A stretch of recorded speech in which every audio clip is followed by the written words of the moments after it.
Despite ultimately coming up short this season, Arteta and Arsenal have come a long way in the Spaniard's 3.5 years at the club. Barely any of the players that started in his first game in charge versus Bournemouth on Boxing Day 2019 remain at the club. So in this video, we will be taking a look at Arteta's first ever Arsenal starting 11 and where they are now. Before we get started, please like, comment and subscribe for loads more football content. Goalkeeper, Leno. Leno was the first choice goalkeeper at Arsenal upon Arteta's arrival as manager, having signed for the club from Bayer Leverkusen in 2018. He was named as runner-up for Arsenal's Player of the Season award in the 2019/20 season, but an injury saw him missing out on the Gunners' FA Cup success, with Emiliano Martinez impressing in his absence. But Arteta still preferred Leno as his number one, which resulted in Martinez leaving the club that summer. The 2020/21 season was Leno's final as the number one at Arsenal, as the following season Arsenal signed Ramsdale. He only made 8 appearances in his final season at the club and then moved on to the west side of London to newly promoted Fulham. He's had a solid season, making 35 starts in the league and helping them finish 10th. Right back, Maitland-Niles. Maitland-Niles came through Arsenal's academy and made his debut for the first team all the way back in 2014. By the time Arteta came to the club, he was a regular first teamer but playing out of his natural position at right back. He wanted to play in the midfield, but with no opportunities to do that at Arsenal, he went out on loan several times. In the 2020/21 season, he went out on loan to West Brom and got relegated. Then he spent half a season at Roma, winning the Conference League under Mourinho before returning to England with Southampton this season and getting relegated once again. He is now a free agent with his contract at Arsenal coming to an end and will be looking for a new club this summer. Centre-back, Sokratis. Signed by Unai Emery, Sokratis was in his 3rd season at Arsenal when Arteta arrived. He got off to a decent start under the new manager, scoring in Arteta's first win at Arsenal versus Manchester United and even getting the Man of the Match award. But like most of his teammates, he was prone to error and was told that he wasn't part of Arteta's plans for the following season.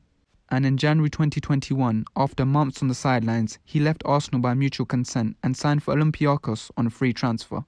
He's at the club till this day and has won 2 league titles so far. Centre-back, David Luiz.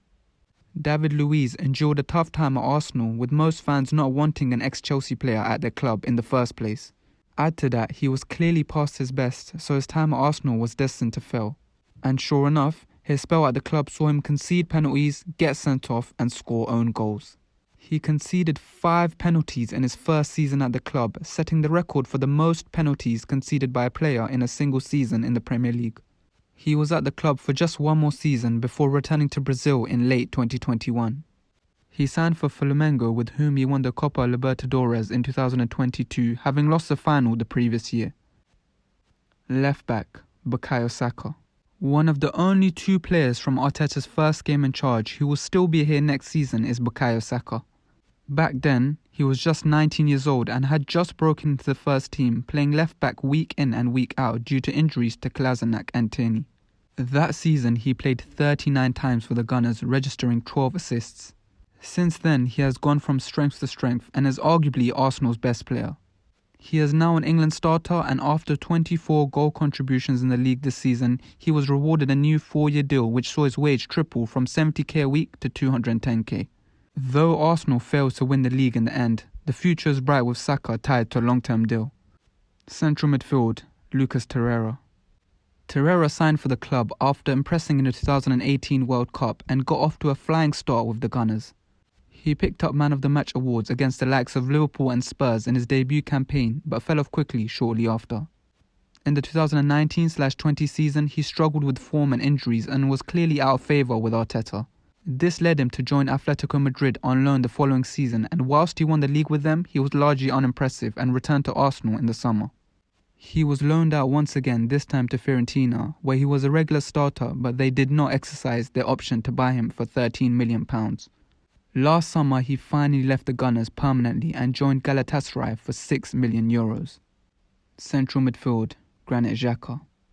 Xhaka has had some very good and some very bad moments since joining Arsenal in 2016.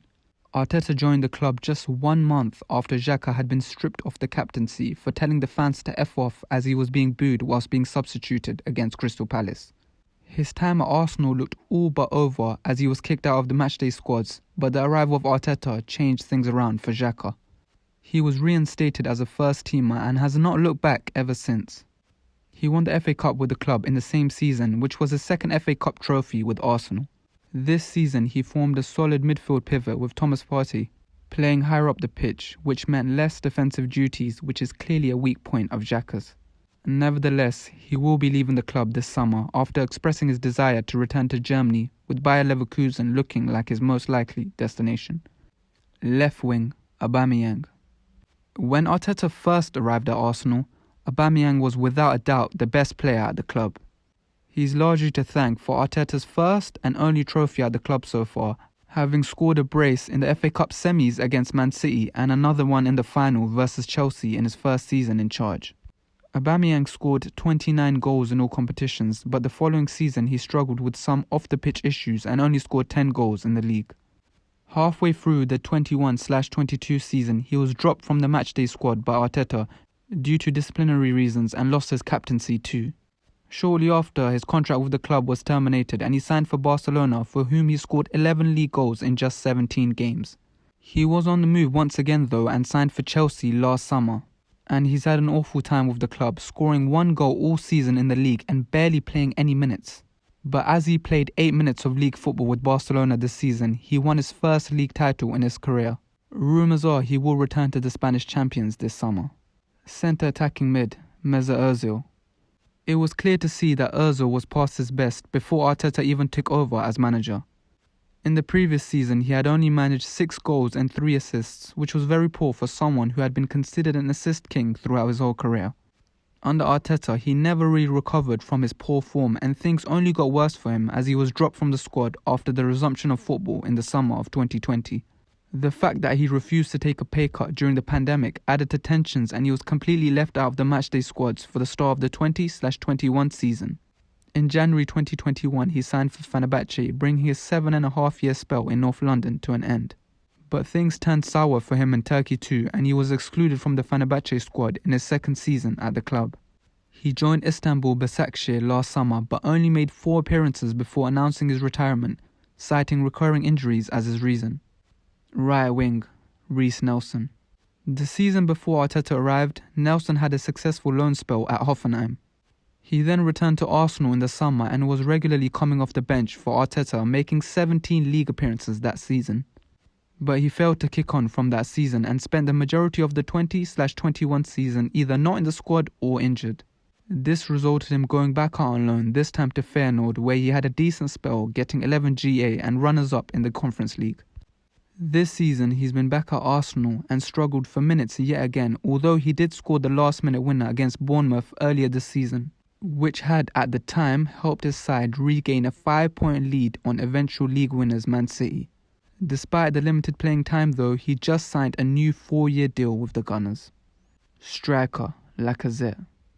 Lacazette had entered his 3rd season at Arsenal when Arteta joined the club, having scored 19 goals in all competitions the season before. In the 20/21 season, he finished on 13 league goals, which made him Arsenal's top scorer that season. In his final season at the club, he struggled in front of goal, scoring only 4 times in the league, but was still praised for his hard work on the pitch, which nearly helped Arsenal finish in the top 4. His contract expired last summer and he returned to his old club Lyon in France. And he's had an amazing season back at the club, scoring 26 league goals and 30 in all competitions. Only Mbappe has outscored him in Ligue 1, and perhaps Arsenal regrets selling him as his replacement Jesus has only managed 10 league goals this season. And that was it for Arteta's first ever Arsenal starting 11 and where they are now. Can you name the 3 players that came off the bench that game? Comment them down below, and as always, please like, comment and subscribe.